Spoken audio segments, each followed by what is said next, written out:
answering your tough financial questions for the past 26 years. It's Allworth's Money Matters with co-hosts Scott Hanson and Pat McClain.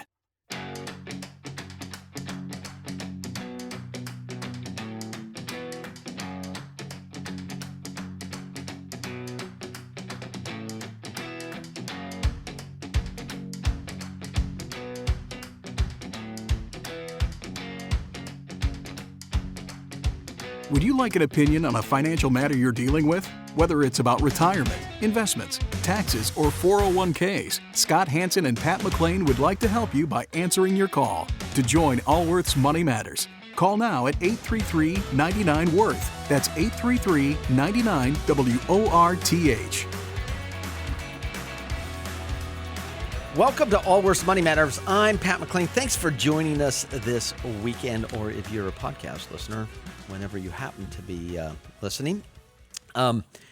As we talked about in last week's episode, Scott Hanson is off for a few days taking care of one of his family issues. Yeah, there's medical issues in his family. Not his wife or his children. They're all fine. But some of his extended family is not doing well, and he is spending some time with them. So in his stead, I have the most intelligent... Killing me. David Schauer, who is a relatively new father, which is fun to watch. It's fun to be. Yeah, it's fun to watch. How old is your... So David's background, before we get into David's background, is he's been with Allworth for 22 years, joined us right out of college.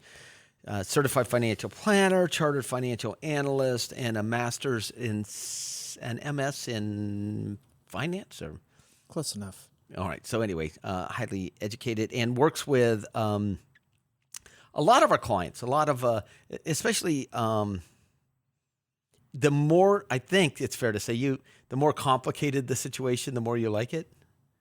Is that a fair statement? Than complex. I think that's complex. A relatively fair statement. So anyway, so David is helping me man the mics today and take the questions.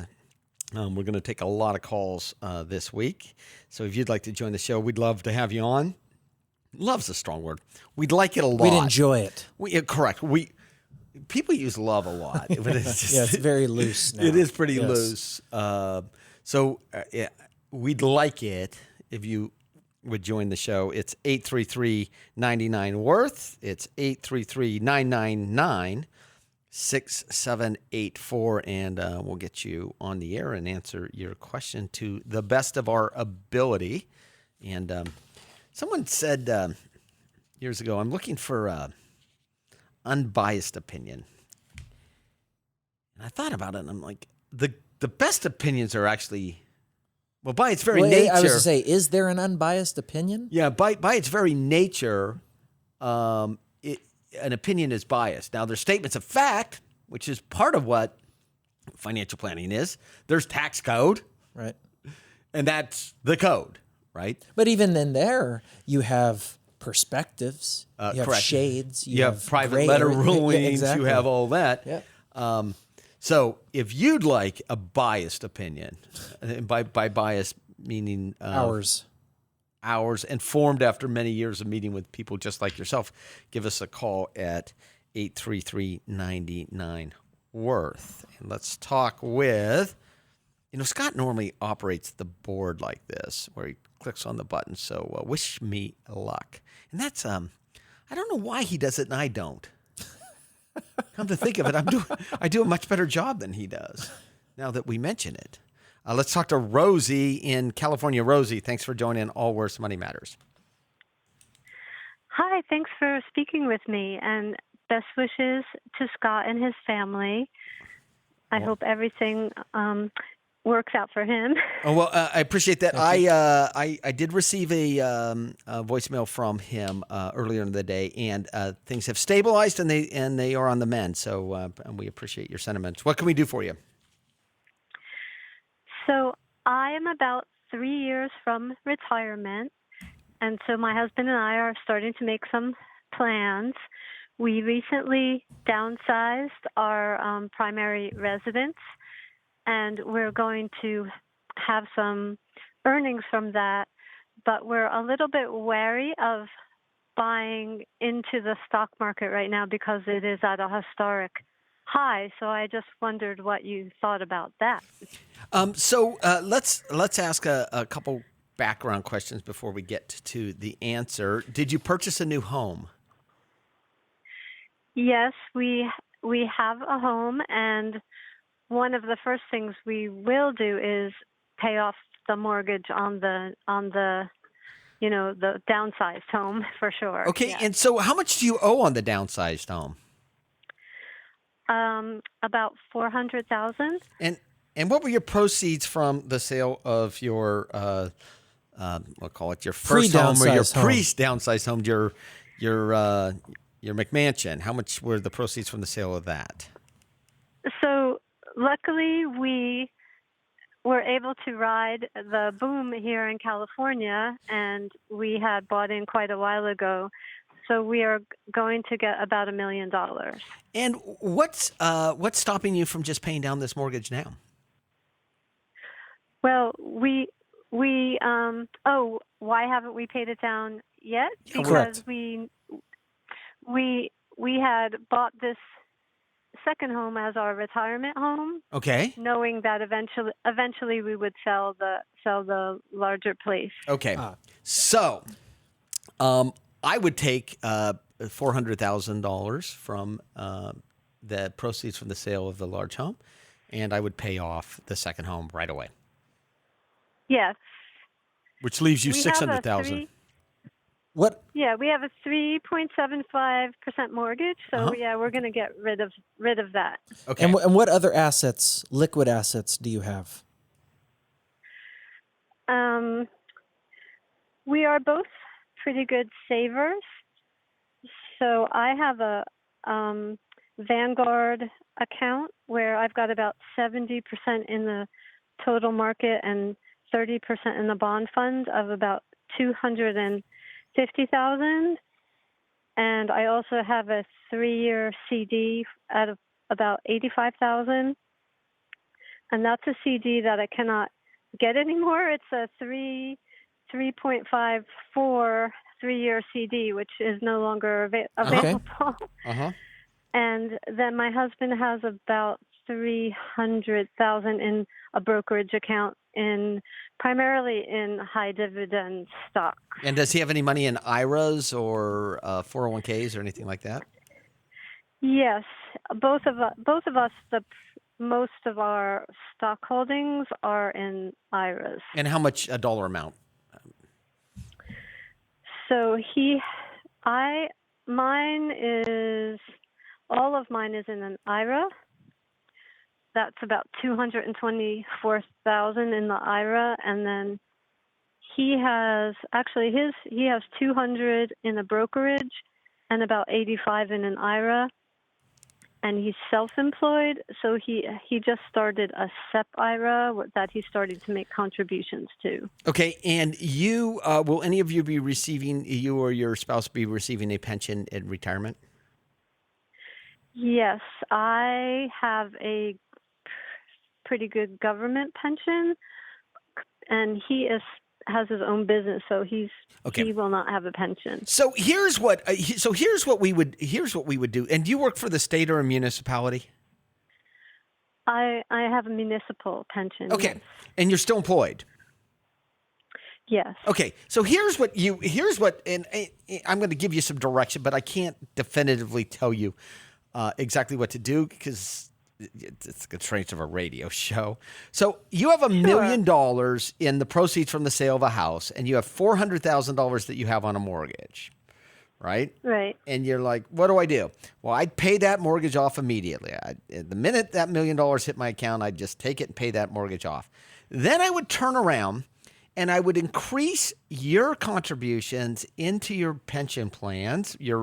You probably have what's called a 457 and a 401k available to you through your employer. So you could put in about $60,000 a year. Yeah, just about. Yeah, you could basically put my guess is a good percentage, if not all of your income, into your retirement plan and receive a tax deduction for that. And then I would I'd turn around and I wouldn't use a SEP for your husband's work. I would use Unikay because it has higher limits on Does it. he have an employee or any employees? No. Okay. So you wouldn't use the SEP. You'd use a self-employed 401k because it has higher income limits and higher contribution limits. And because he doesn't have any employees, it's easy to use. Every bit as easy as the SEP. And I would maximize all three of those things. And then you're going to say, well, Pat, what do we live on? Say that. You're supposed Pat, what will we live on? Rosie, what you're going to live on is you're going to take some of that $600,000 that you have in your savings account, and you're going to move it into your checking account and live on it for the next 3 years while you're making these maximum contributions into the 457 401k and 401k for your husband. Okay. Right? So it's kind of convoluted. The tax law just doesn't allow you to take this money out of this proceeds from the sale of the house and stuff it into these retirement plans, but you're doing it kind of a backdoor way, which is it's coming out of your paycheck, but you're making up the loss in your paycheck from the proceeds of the house. And furthermore, I would say, what is your total income? We're in the maximum tax bracket. Okay, so we have a pretty good income. Making pretty good income. So you're thinking of David. Well, I was thinking if she. So his IRA could roll into the solo K. That's right. Her IRA could roll into her employer-sponsored plan. Right. She would have no IRAs. And then you would make non-deductible IRA contributions. Correct, and convert them to Roths. Annually for both of them. Is there an income limit on the Roth conversion? No. But remember, what happens is what the problem you'd run into is if you didn't convert your IRAs back to your 401k, that when you did the conversion for a non-deductible IRA to a Roth IRA, it actually converts at a pro rata basis, which would cause a taxable event. And the way to get around that is to get rid of all your IRAs. Well, how do you get rid of them? You move them back to the 401k. You move them into your 401k. Or for your husband, you move him into his solo K. And you should, depending upon your plan, have ample, not like the universe of investment opportunities, although you could, if you had what's called a self-directed brokerage account, have the same access on both sides of the equation. But then you're going to make a non-deductible IRA contribution and convert it to a Roth the very next day. For each of you. So we have effectively taken between the four techniques probably $100,000 a year and made it some sort of tax advantage while you're drawing down this money sitting in the account from the proceeds of the sale of the house. Would you say would you say it's reasonable to say that in your retirement you will be in a lower bracket than you are today? I'm not certain of that because my husband actually loves his business and he has no plans to cut back. I'm saying once he retires. Sure, yeah. What if it's the same? No. I'm not arguing with you. No. I'm just saying I think there's an additional benefit by doing this, looking forward and saying, chances are, it sounds like being in the highest bracket, that's not going to be the situation in retirement. So there's going to be an additional benefit by pulling money out in a lower bracket and putting more money in at a higher bracket today. Correct. It's not gonna hurt anything. It can only help. It helps today, and it most certainly leads to a higher probability of helping in the future. But most certainly over the next 3 years, it helps significantly.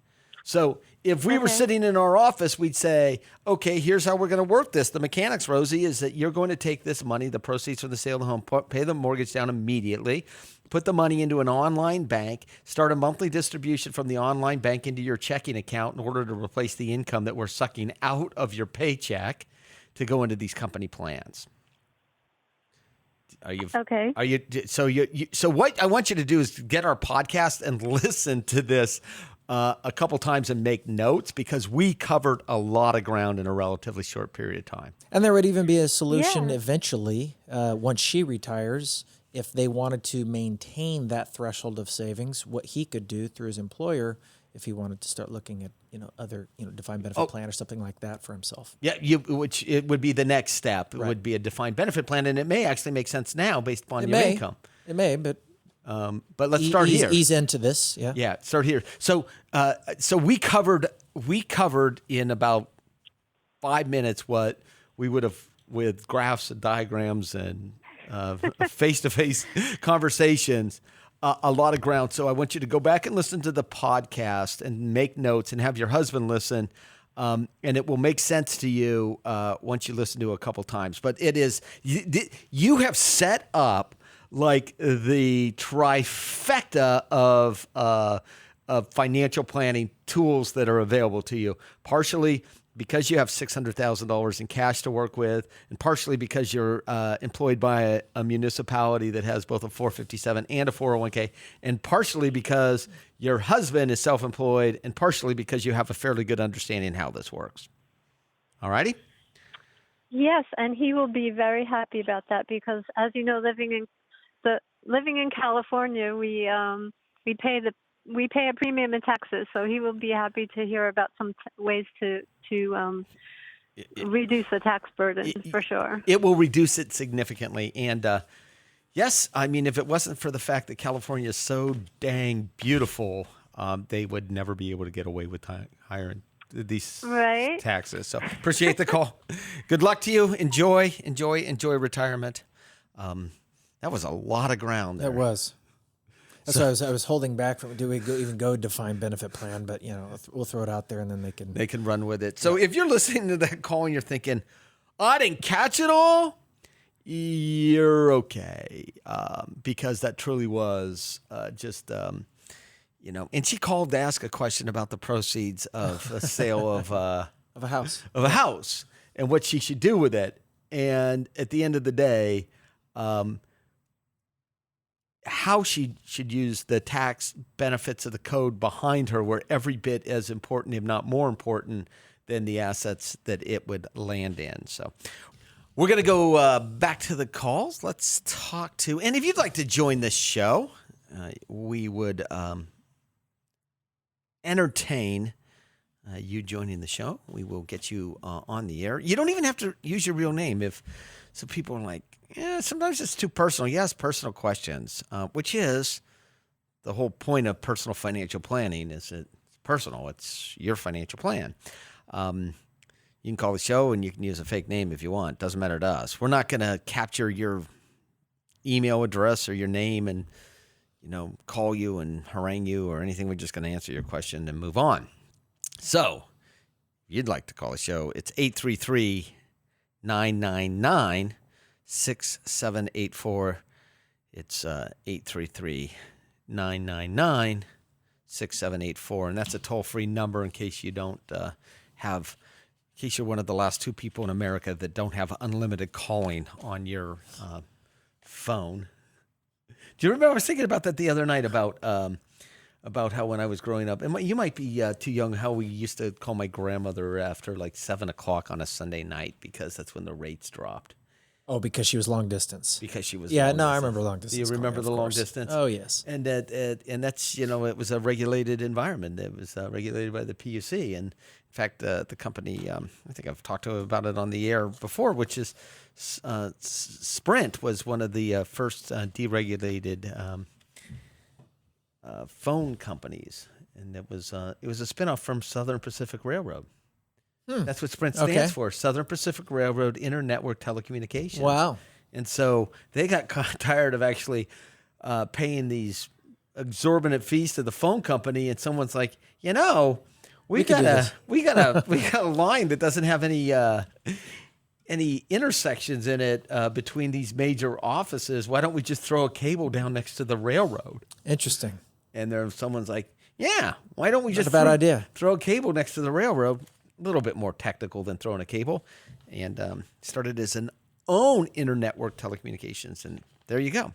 So there's some useless trivia that you've got will serve no value to you whatsoever. Let's talk to Jeffrey in Sacramento. Jeffrey, thanks for joining Allworth's Money Matters. Hey, guys. Thanks for taking my call. I appreciate it. Sure. What can we do for you? Hey, just a little background on me. I'm 55 years old, single, no children, and I plan to retire in between 7 and 10 years. I work for the government, earn about $78,000 a year. State, federal, municipality? State? Yeah, state. Okay. Yeah. I'm only 13 years into my career, so I only have about $68,000 in my CalPERS pension plan. Okay. I have another $5,800 in a 401k and about $10,000 in savings. Okay. I own a home. It's worth about $360. Still owe about $268 on it. Okay. What's the interest rate? I also have 4. Okay. And I have student loan debt of about $40,000. So I'm trying to devise a plan to prepare for retirement, and I have a plan A, plan B, and plan C. I want to get your opinion on which would serve me best. Let's go. In retirement. So plan A would be putting all available money, paying off the student loan, which would include stopping paying on my 401k for about 3 years. I can eliminate that debt in 3 years or 2 years if I put that $10,000 I have in cash on a student loan, and then revert to plan B, which is putting all available money on the mortgage to get it paid off. And I can do that in 15 years. Or plan C, pay the minimum on the loan and the mortgage, put all I can in the 401k to be a little more comfortable in retirement. So I guess my question is, at this stage of my life, which of these 3 plans would benefit me most? Okay. Is it even important to pay off the house? Yeah. The earliest I can do it at 70. Yeah. So let's walk through this. A couple other questions for you. One, are you a safety worker, or so do you have a 2 or 2.5 or 3% at 55 pension? It's 2.5 at 55. Okay, 2.5 at 55, and you'll have. We're going to assume that you work another 10 years, so you have 23, and your income is $78,000. And are you eligible for Social Security? Do you pay into Social Security now, or have you ever paid into Social Security?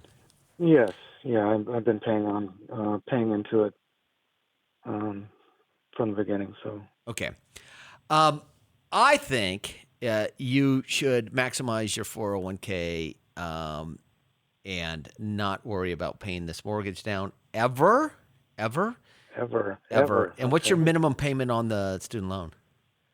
Student loan, it's an extended payment, so it's $304 a month over about 20 years.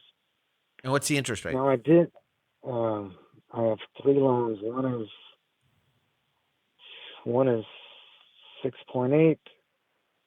The other 2 are 6.55. Let me just throw out a different thought. It would be to pay off your plan pay off the student loan over, let's call it 2 years. Target paying down your home to the point at which you, and once again, we have to make some assumptions here, but to the point at which you can do a reverse mortgage in retirement, assuming your pension and Social Security. Between the two, roughly in 10 years, do you have an estimate of what those would be? Yeah, I did crunch those numbers. I think I didn't bring that sheet of paper with me, but in 7 years, I would get about 48.6% of my gross pay. Okay. So Scott, David, we're running out of time, but we're almost on the same page here. Okay. And the page we're on is, look, go ahead and accelerate the payments on the student loans because those are going to live with you forever. Don't worry about the mortgage and just hope that you can qualify for a reverse mortgage at some point in the future, or that you downsize into a different geographic area that's more affordable for you to live in, and make the maximum contributions to your 401k. And go heavy. Eliminate the student loan. Eliminate the student loans. Don't worry about the mortgage, and put as much as you possibly can into your 401k. Okay. All righty? Sounds great. All right. Appreciate Sounds the call. great, guys. Thank you much. Thanks. We will be back right after this. You've worked hard. And a lot of people believe that being described as a hard worker is one of the best compliments you can receive. It means you follow through. You're reliable. You have discipline. These are all great qualities. So besides a paycheck and a compliment, what's your reward for all that hard work? The chance to build some security, or maybe the opportunity to only work at something you love. But nothing is certain, except that you enhance your odds of success if you work hard and plan. That's what most people who work hard believe. And that's what the folks at Allworth Financial believe. To reward your hard work and to help you retire better, Allworth Financial offers people who are within 5 years of retirement a free planning session with one of our credentialed advisors. Just go to allworthfinancial.com. Because while hard work may be its own reward, that doesn't mean you don't deserve something more.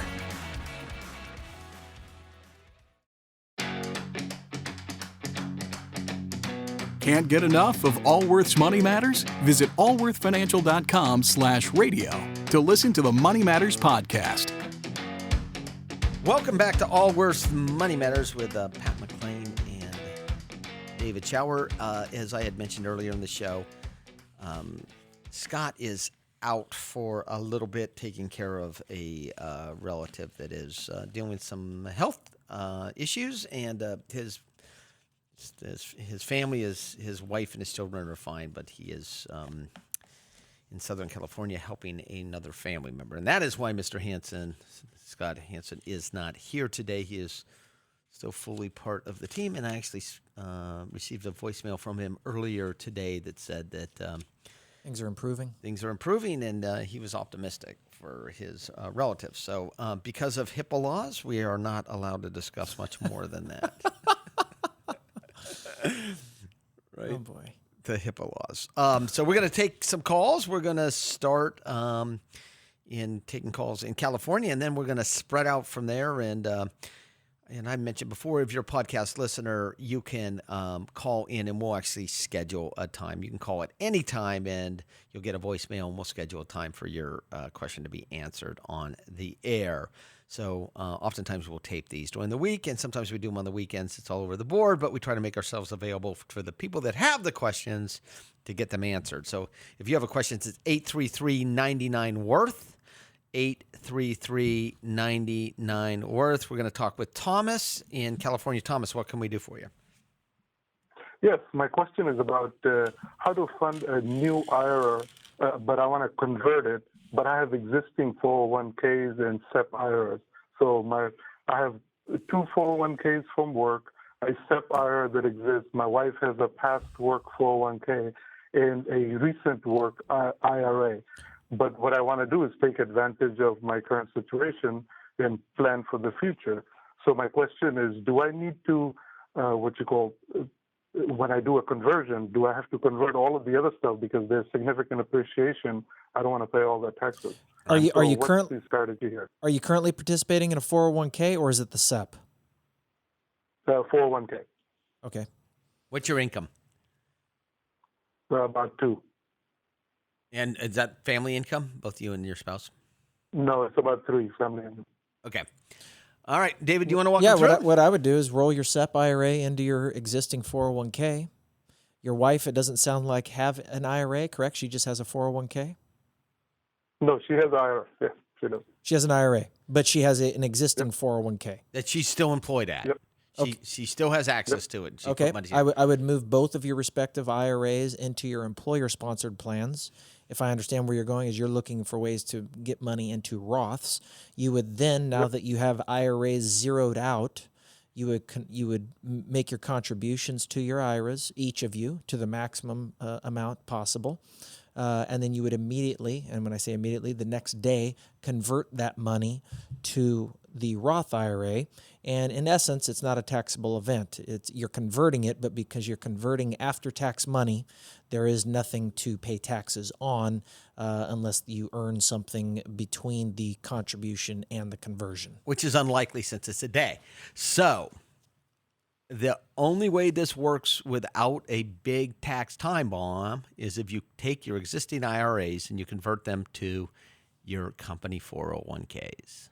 And the reason behind that is if you don't do that, your deductible IRAs and the conversion of the non-deductible IRAs convert to the Roth on a pro rata basis, which means that you will actually set yourself a tax trap and then fall into it. And that's why you essentially clean up all the IRAs first, open up an IRA for one day, make a non-deductible IRA contribution, then convert to a Roth IRA. Okay, that makes sense. All right? It's easy, huh? Yes, when somebody tells you. Okay. All right. Appreciate the call. Thank you. So it's a great strategy. Yeah. I'm waiting for the day that strategy gets plugged. Yeah, the loophole. Yeah. The loophole. Yeah. So I went to my wife and I empty nesters after 7? Let me think. 26 years. Empty nesters. We went to Europe and did some. We actually went to Italy. My wife and I by ourselves, just the two of us for 10 days, which was pleasant, I'm sure. Yeah, it was it was nice. It was we got along pretty well.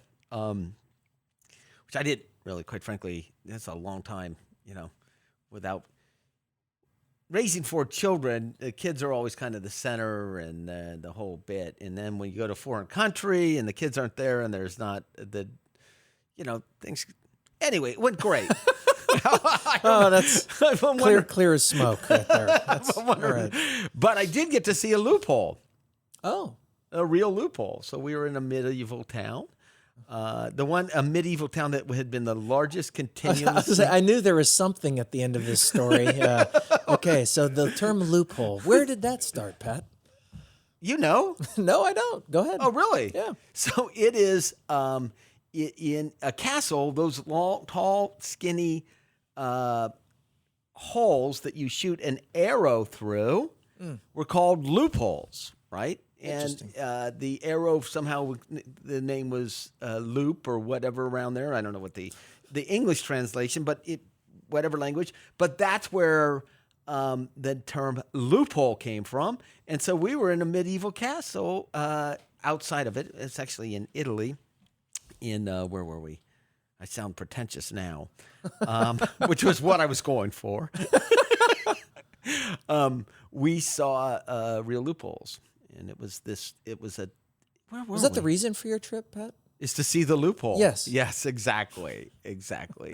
But you realize in America versus many parts, I'm not as well traveled as most, but how really efficient the Americans actually really are, kind of pretty efficient in how we get through society, with the exception of our transportation versus the European transportation. But that was so exciting to me to see a real loophole, not just a tax loophole. So when people ask you about your trip, that's where you go first. It's a loophole. A real loophole. Have you ever seen a real loophole? Yes, which is actually by its very nature, it's just a hole. So it's possibly that absence. Let's go to the phones if you'd like to join the show. It's 833-99 Worth. We're talking with Jackie in Cincinnati, Ohio, the home of the world famous chili, for whatever reason. And the Bengals. Well, the Bengals isn't. But how many chili stores are there in Cincinnati, Jackie? I've never gone to Skyline. Okay. And I know everybody tells me that, home of the famous chili. I don't like chili, so yes. Okay. We do have Skyline chili here. You do. And we'd rather not have the Bengals. Okay. The Reds are fine. All right. The Reds are fine. Yeah. Well, you got a lot going for you. So what can we do for you? Yes. Well, okay, I've got a question. I don't have any bonds, but I know everybody says, well, you should have some, but I've never really understood, okay, when is it a good time to buy them? When it shows that they're very low, paying very low, that they'll go up, and can you sell them at any time? And or do you hold them, or do you just buy a bond fund? Or maybe you don't own a bond. Maybe you don't own a bond. I don't right now. No, and maybe you should never own a bond. That's my point. So let's talk about what you do own, what you think about, what your risk tolerance is, and then determine whether a bond is appropriate. And we'll actually describe how bonds work and what they mean. So how old are you? I'm retired. I'm in my 70s. Okay. And your portfolio is 100% in stocks? Just about. Okay. And cash. How much in cash? Let's see. Maybe 200,000. Out of almost $1 million. Okay, so let's think about this. Let's talk about the cash. You owned a bond in your portfolio. You essentially own It's cash. It's cash, right? You lent that money to someone. You just decided to lend it to them maybe on a short-term basis, day at a time or a week at a time. But it is right. You've lent them money. So when you think about equities or stocks or stock mutual funds, that is ownership. You own the factors of production. When you think about bonds or savings accounts, that's loanership. You're loaning someone money. You're loaning it to a bank, you're loaning it to a government, you're loaning it to a person, you're loaning it to a company, you're loaning it to a municipality. So effectively, you own, your portfolio right now is 80% equities from what you've told us and 20% in bonds. Yep. All right. Yeah. So the question is, do you need more bonds in the portfolio? Do you live off the portfolio? No. And do you plan on living off the portfolio? Money. No. And how long planning on it's divided on beneficiary with my kids. And is the 800 that's in equities, is that all in a retirement account? Some of it in a retirement account? No. None of it? No. Some of it is individual stocks that I've owned myself, and then mutual funds. And a couple of mutual funds. How long have you owned these equities? 10 years, 20 years, 30 years, 40 years? Over 30 years. And when we went through the I've been through some ups and downs. And how did you react? I cried. Did you do it? How did you react emotionally? How did you react in your portfolio? The last one, 2007, I was with a friend of mine, and we were in Sicily, and she said, well, at least we spent some of it. Did you change the portfolio? Did you sell anything at that point? I did not because this one investment show that I listened to faithfully while they were on the air in Cincinnati, and they would say, don't do anything right now. Just sit tight. Okay. Don't do anything. And if it really bothers you, don't even look at your portfolio. And you did that? That's what I did. Yep. So, and this money, it sounds like, is being invested for your kids? Yeah, pretty much. I don't think you need to do anything. I don't think you need to do a thing.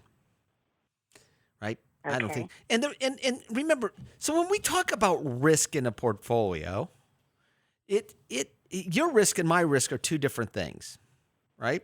Mm-hmm. My risk tolerance and your risk tolerance are two different things. I'll give you an example. I have been married to the same beautiful lady for 34 years, who is an accountant, has a degree in business, but our risk tolerances are significantly different. And during the crisis, the economic crisis, I go to pick up my keys one day to leave for work, and I see a long written note with a lot of our holdings in our portfolio highlighted with a note that says, Pat, can you take a look at these? I'm not certain we should own these in the portfolio, right? This is my wife, and she knows what I do. Yeah. And little did she know I was actually buying more of the same stuff that had fallen in value because it was a tremendous value at that point in time. So I did what every good husband should do and completely ignored the note, like it never happened.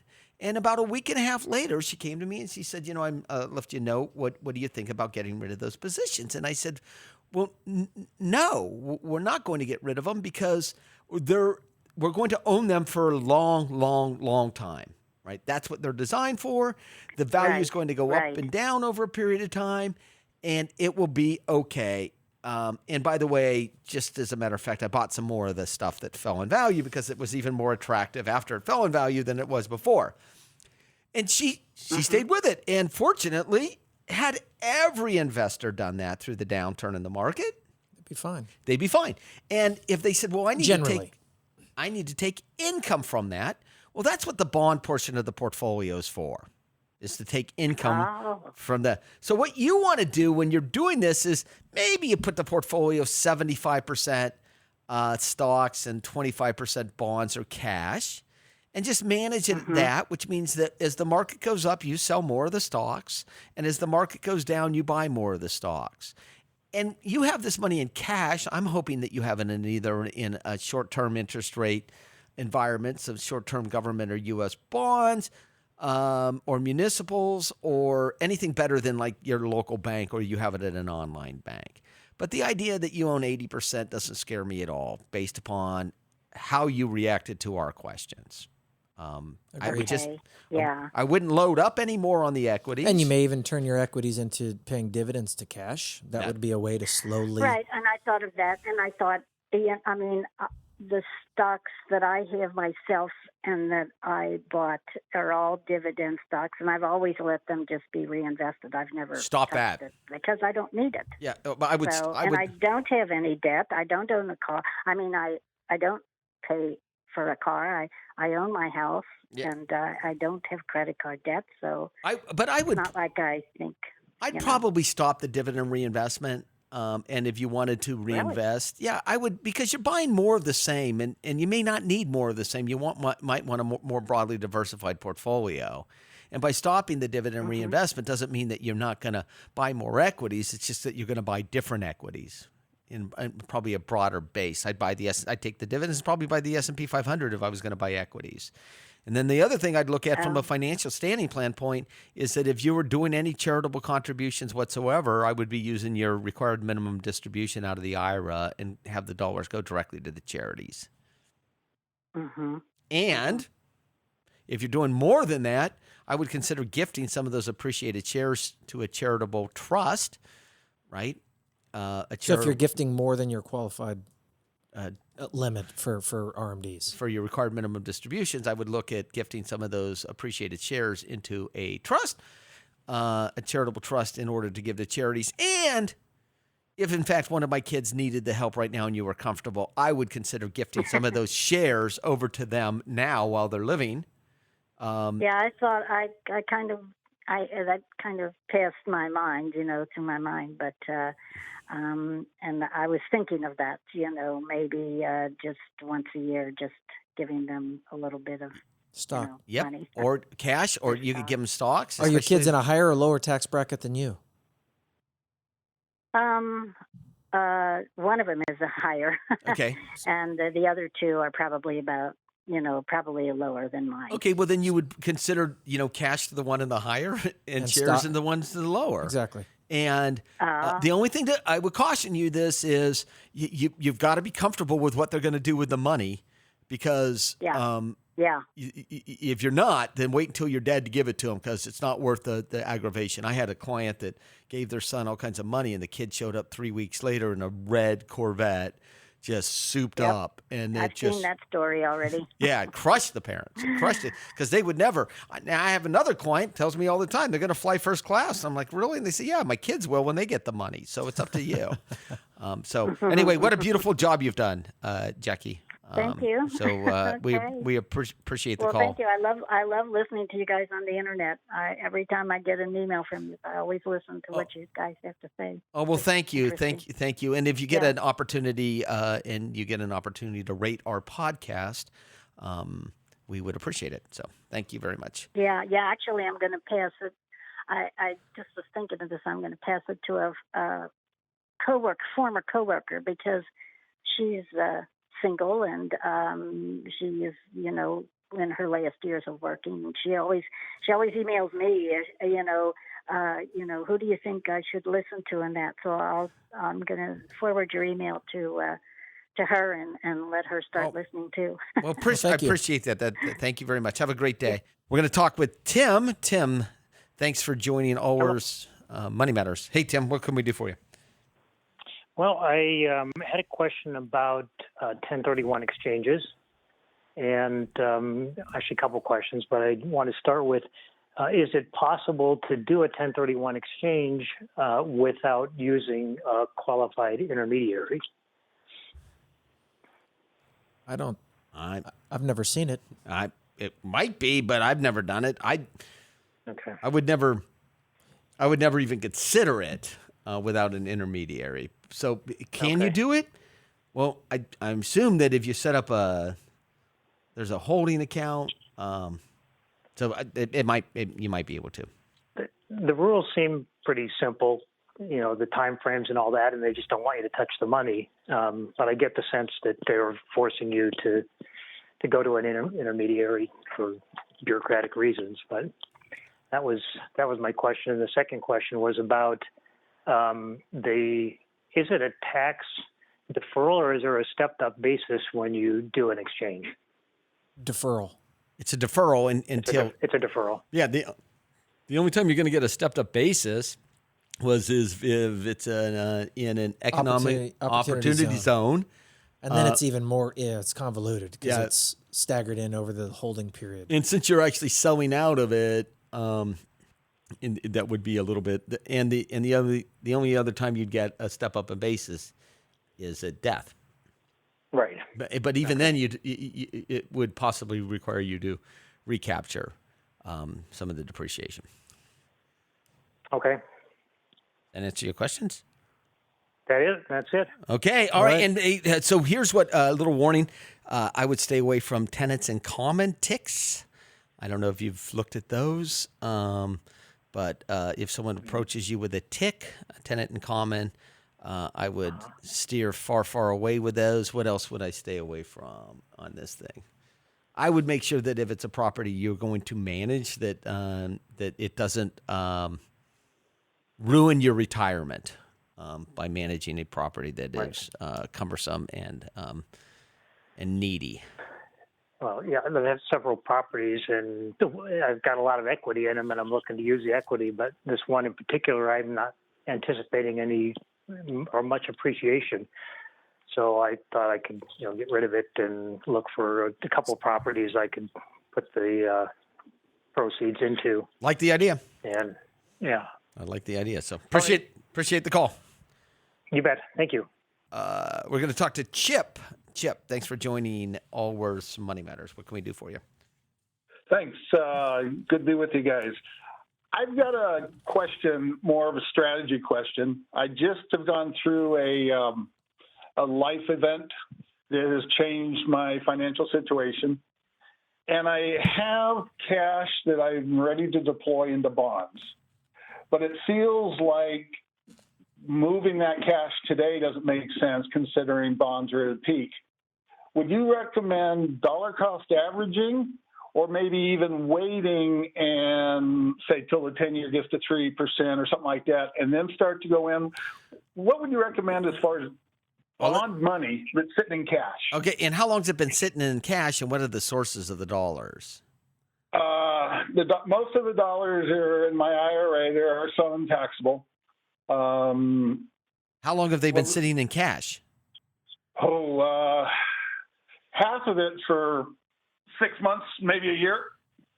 I'm 30% in cash overall in my portfolio. And what caused it? What caused it to go into cash 6 months or a year ago? Oh, I've been waiting for a correction that hasn't come. So it came from equities. You sold equities. Yeah. Well, no, I actually recently sold my bond funds to capture my capital gains. So I got rid of my muni and my intermediate terms, thinking they're not going to go much farther. Now I'm ready to start getting them back in to the same portfolio. What do you think you should do? So is it dollar cost average or wait and then go in later? And what's the length of the maturities on the bonds, the duration, if you will? Oh, well, normally I'm working with ETFs. And what intermediate term? I've got a short-term bond fund, 2 intermediates, 1 government, 1 taxable or tax-free, and then a high-yield bond fund. I would probably lean towards dollar cost averaging. Over what period of time, David? I would make it an extended period of time. You're doing that because you wouldn't have done what he did in the first place. Well, regardless, I mean, I would do it over probably at least a couple years, maybe longer. How big is the portfolio? I don't know if that's relevant, though. Well, 30% is what we're talking about. Yeah. We're talking about 30% of your portfolio, right? Yeah, but only about, bonds will end up being, well, I use the bucket strategy, so about 30% will be in bonds. And do you have any debt? When I'm done. Do you have any debt? Pardon me? Do you have any debt? No. You're completely no debt. I'm going to go with David on this. I'd probably dollar cost? Yeah, I had this conversation. I mean, earlier you today. may wait for a 10-year to get to 3, and instead of 3, you see something that starts with a decimal point. Yeah, and what is it, David? What percentage of all bonds in the world, government-backed bonds that are trading at a percentage? I'm not sure, but 17 trillion that are negative. Roughly in the global economy, which is just an unheard of. Right. Right. That's what I'm saying is you may wait a long time and, like I said, see a decimal point first figure as opposed to the 3. Yeah, which means that you not only didn't capture, you captured some long-term gain, but you left some tremendous amounts on the table if we actually see interest rates go that low. So, so the idea that we know, or that we, obviously there's times when the market appears to have more risk than other times, and maybe you shorten the maturities on the bonds in order to go against that. But in order to keep the risk profile low, which was your objective in the first place, I agree with David. You should actually do it over a 24-month period. So you are listening to the Allworth's Money Matters. We are here each and every weekend, either on your podcast and or your radio, and we appreciate you joining. If you'd like to learn more about Allworth, go to allworthfinancial.com, allworthfinancial.com. Thanks for listening. This program has been brought to you by Allworth Financial, a registered investment advisory firm. Any ideas presented during this program are not intended to provide specific financial advice. You should consult your own financial advisor, tax consultant, or estate planning attorney to conduct your own due diligence.